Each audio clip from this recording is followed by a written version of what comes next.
Okay. You got it? I think so. Okay. Oh, that's your food. Yeah, that's our neighbor across the. We get to know everybody, you know. You also, you know, do you which side do you all know Holly?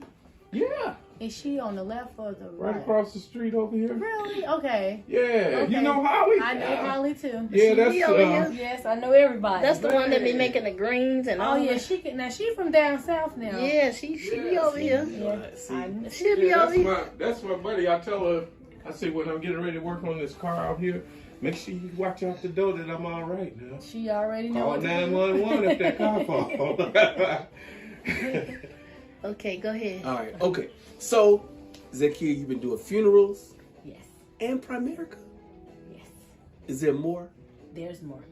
So I do funeral services, funeral and cremation services. I also do financial services. So I have a license with the state for both, for being a funeral director and embalmer, and also a financial service license. So life insurance, of course, and I'm working to gain my license for to do investments. Gotcha. I'm also I also work in higher education as well.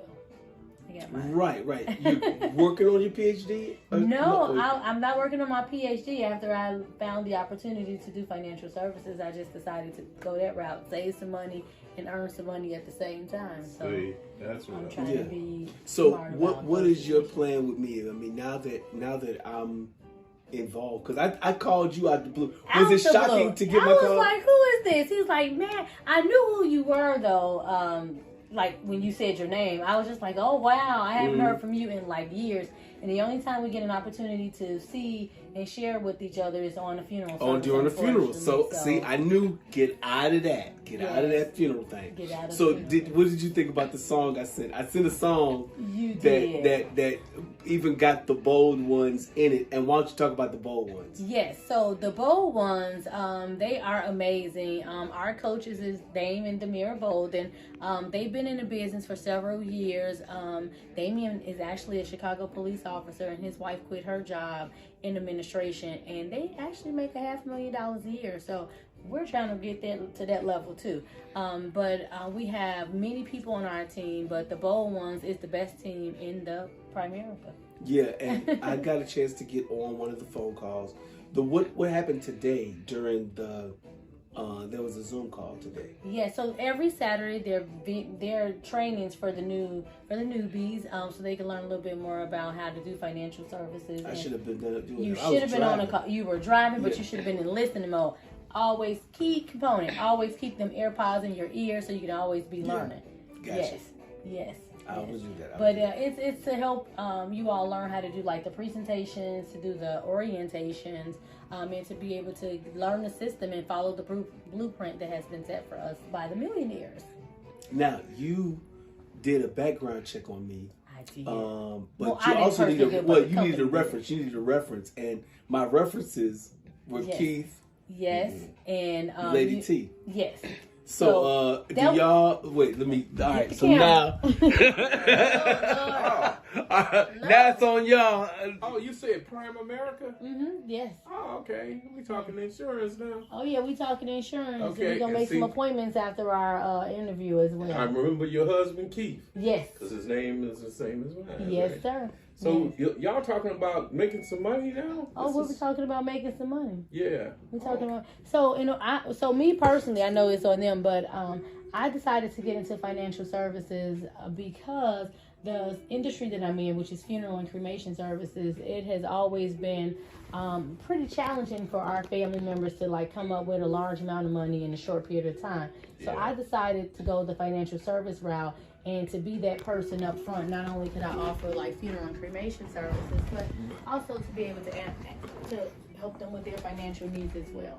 So Okay. being able to have financial services in that piece is always a plus. Oh. You get her, yeah.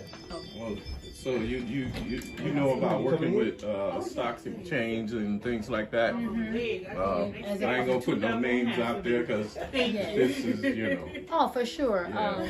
But for the most part, what we do is we try to have all different types of, financial services for our family. So we want to be like a one-stop shop. We want to be able to not only offer financial and funeral services, but to also, offer that additional support for the families. Yeah. Mm-hmm. Okay. Yeah. And I the thing about it is that I saw her doing all these funerals, and she ends up giving out gifts. Like when they gave a big rug. Were you guys at to keep the funeral services? I didn't make it there. One of our special gifts is that we provide we have a personal touch to all of our families. So we're just not behind the desk like, oh, okay, come on in, let us service you. We go to family members' houses. We go to their, if we need to go to the hospital, we meet with them even prior to, us executing the plan of picking up their loved one, getting to know the family a little bit better, and being able to know what the deceased like in order for us to cultivate that sense of personal services. So we always call you. You always call us. We appreciate all of the You're our family as far as we're concerned. We have that personal touch, but the blanket that he's referring to is a tribute blanket. And that tribute blanket means a lot for families that we personalize it. They don't have to pay for it. We actually design it according to what we've learned about the deceased as they come into our doors. And just having that blanket or that rug where they can wrap it around them if they get a little sad around Christmas time, around their birthdays, around holidays, it gets to be a little bit more depressing for our family. So that blanket is so that they can remember their loved one. Individuals do use it as a rug so they can place it on their wall. And so they could have it in their living room. Some of them, lie it across their bed too, but it gives them a sense of security. How difficult would it be for me to get one while I'm alive? Oh, so that I can enjoy it, and then they can use that one for my casket. Absolutely. And listen, we would definitely do that. And you can actually order the blanket. We do the blankets for live people as well. So people order them during Mother's Day, Father's Day. It's not a blanket that just represents the deceased, but that's where the idea comes from. So if you would like to order a blanket, you definitely could do that for sure. And we can personalize it as well. We won't put like the death birth date on it. Right. I'm thinking names of songs. Absolutely. You can put the names of the songs. Brother, no flowers. Yes, for sure. We're going to put M ... on there. Yes. So when, this is going to sound like a silly question, but I don't think you're my age completely, but you and your husband, it's like y'all decided not to do children, it seems like. Well, no, we actually service children. We don't have a lot, which is good. No, I'm not talking about service children. Oh. I'm talking about you having your own children. Oh, we have two.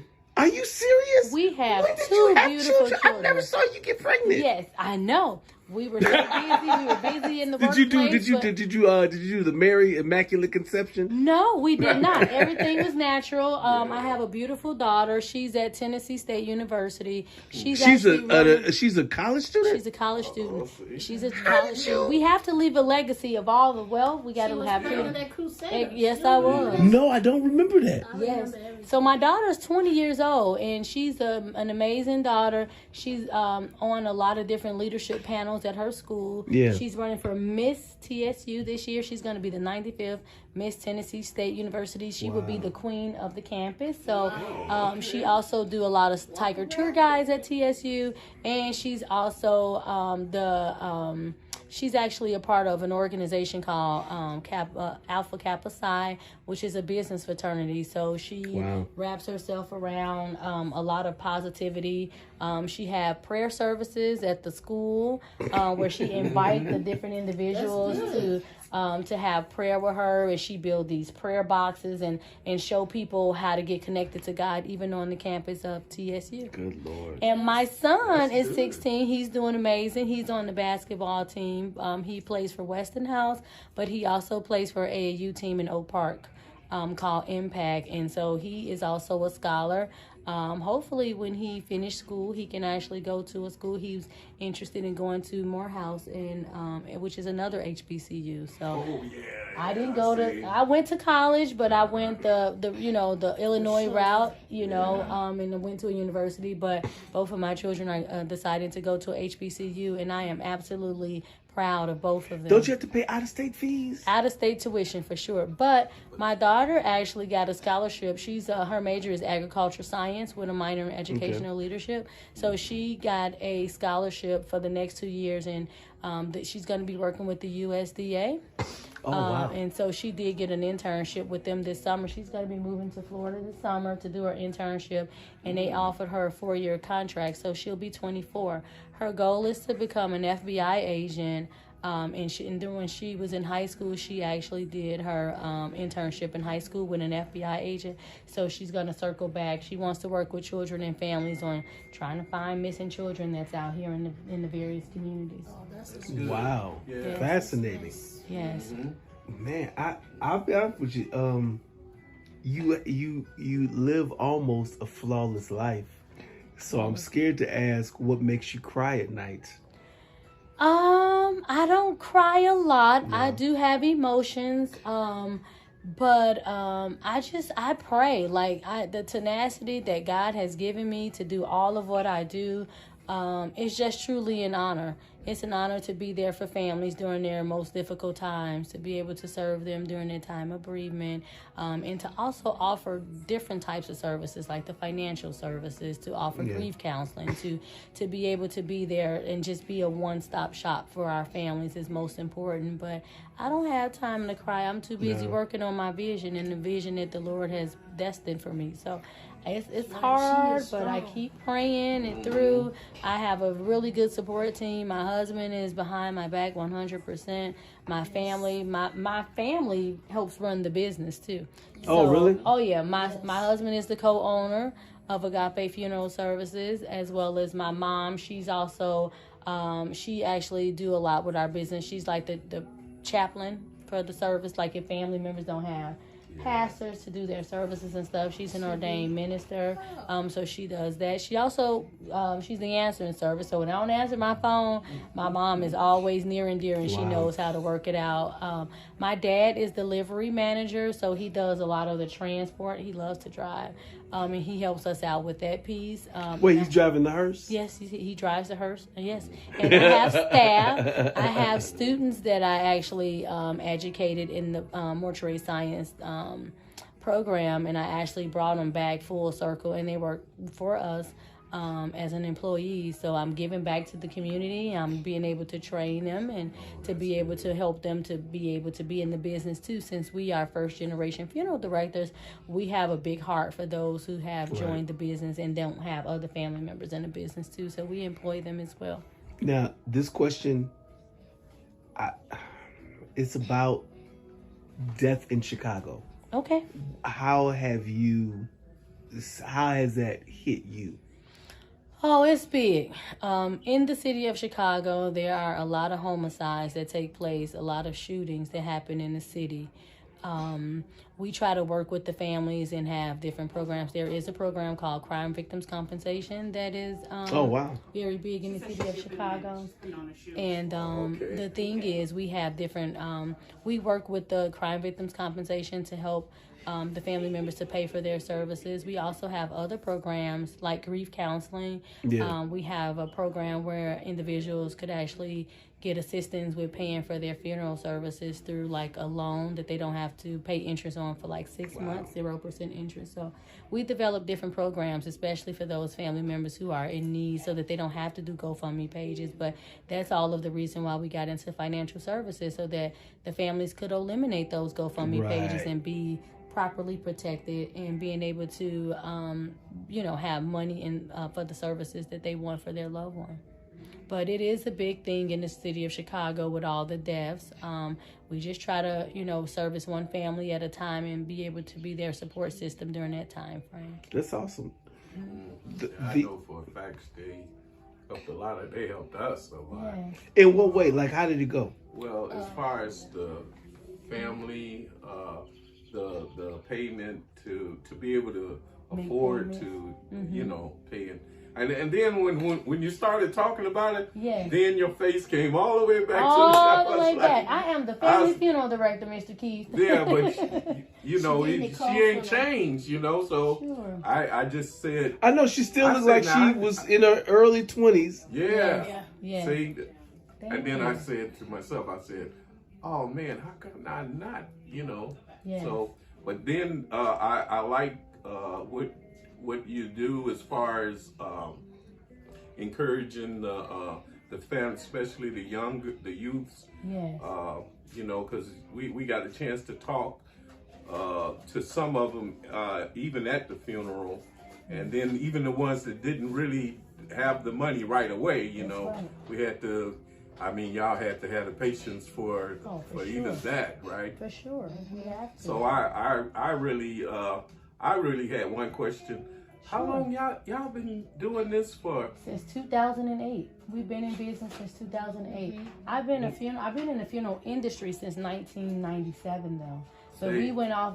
I worked for a funeral home. I managed a funeral home for about 7 years, and I had an opportunity to work for a corporate-owned funeral home, a family-owned funeral home, and an independent funeral home too. And I took all of the skills that I learned and through more trade school and all of my experiences, and I kind of wove them together to be able to make that, which is who we are. Wove them together. I Wove, gotta, wove them together. I thought it was woven, but I like wove. Yes. Well, yeah, go ahead, continue. Yes. So, I just really appreciate like all the different learning experiences that I've had throughout the years. And I took all of that and said, okay, this is where I need to do. I put some stuff in my back pocket, some stuff I was like, no, I want to learn. I don't want to pick their bad habits up. So I kind of took the bad habits and was like, how can I create them to be more positive for my community? Which is better, a corporate funeral home, independent funeral home, or family funeral home? I like the family funeral home, Gotcha. like where we started out as being our own, our own entity. We get to make decisions based on the community and not just from a corporate standpoint, because corporate standpoints, they're like, oh, they're making decisions and they don't know what's going on in the community. So they're not as open to help as much as we could help out on an individual level. So you're talking about mercy. That's taking the mercy seat, so to speak. Absolutely. And in order to do that, you don't always have all the answers, but you have the faith that God is going to take care of this thing for me. Absolutely. And that's the same conversation when you're talking to a person with grief. Absolutely. Absolutely. I can understand why be in that category, right? Especially along with the insurance. Yes. Because then you want to bring people back into the comfort they otherwise would have been in the first place. Absolutely. And then we help so many family members a year. It's like, okay, if we could reach and touch the people who don't have insurance, like before it's too late. Because it's like by the time they get to me, people are like, oh, okay, yeah, he just didn't have insurance. But if it's like 20 more people that didn't have an insurance policy, we need to speak to them. We need to make sure that they could be properly prepared and not dependent on grandparents to get policies for them, because they only on the once a month check. We already know they're on a budget. And so when I talk to a lot of the young people, I mean, you can get a really reasonable policy for cheap at age 20, 21, 22. I mean, you can get $300,000 for like $60 a month. Not that you need that much, but you can get $150,000 for like $25 a month. So that people that age are like, oh, my grandmother got a policy, but she probably was paying for that policy a whole long time, right? And we never really supposed to pay anything our whole life, not even our cars, our houses, not even for a policy. So sometimes we might be able to be the rescue for grandmother to actually keep her little money in her pocket. And because you're older now and you have a job, you can have another policy for you where the grandmother, if she decides to not pay it or it lapses, at least you have an additional plan. Joint policies, like I've seen, and then when they get old enough to just take it on themselves at a lesser rate. Yes. At a lesser rate, and it's better because the younger you are, the better amount they have. How you doing? Right. Oh snap! We videotaping. So get ready. The one and only Phil Swimp. Phil Swint. What's up, man? Man, I've been wanting him to be my DJ for the longest time. Really? Yeah. I got his daughter. His daughter did a song with me on the album. Where your wife at? Oh, my foot messed up. Her foot messed up? Oh, she heard of it.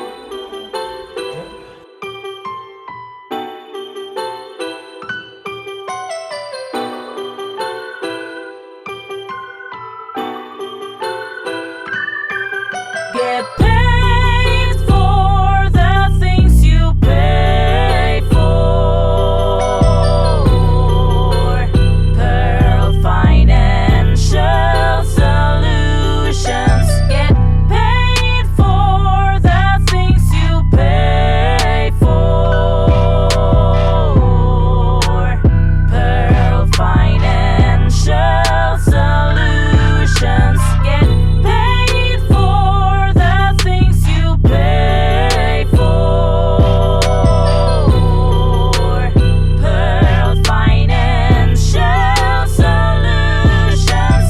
I'm about to tell you all that I managed to see. Mad Ellipsis, Zakia, my ministry. Matt Splin, Matt's estate, my planning services. Here's my commercial in case you haven't heard of Get us. paid for the things you pay for. What? Come on. Pearl Financial Solutions. Get paid for the things you pay for. Pearl Financial Solutions. Can y'all handle no music? Get paid for the things you pay for.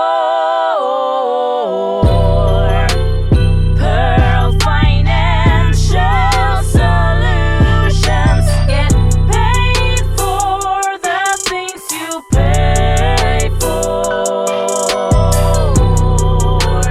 Pearl Financial Solutions. Get paid for the things you pay for. Say it with me now. Pearl Financial Solutions. Get paid for the things you pay for. Pearl Financial Solutions. M3dots.com, baby. M3dots.com, baby. M3dots.com, baby. M3dots.com. Everybody, come on. M3dots.com. M3dots.com. Everybody now. M3dots.com. M3dots.com. They said everything that I wanted to say. Thank you for listening.